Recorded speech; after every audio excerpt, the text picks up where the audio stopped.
জাতীয় সংসদের সংরক্ষিত নারী আসনের নির্বাচন চলতি রমজান মাসেই করার পরিকল্পনা করেছে বাংলাদেশ নির্বাচন কমিশন। ঈদের আগেই সব কার্যক্রম শেষ করতে চাইছি। আইন অনুযায়ী সাধারণ আসনের ভিত্তিতে সংরক্ষিত নারী আসন বন্টন হবে।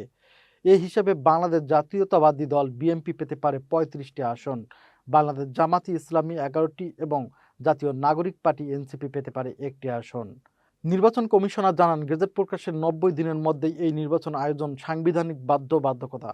এদিকে স্থগিত শেরপুর ৩ ও প্রধানমন্ত্রী তারেক রহমানের ছেড়ে দেওয়া বগুড়া ৬ আসনের নির্বাচন ঈদের পরেই হবে বলে জানিয়েছেন ইসি। পাশাপাশি ঢাকা উত্তর সিটি কর্পোরেশন ও ঢাকা দক্ষিণ সিটি কর্পোরেশন এবং চট্টগ্রাম সিটি কর্পোরেশনের নির্বাচনের প্রস্তুতিও শুরু হয়েছে।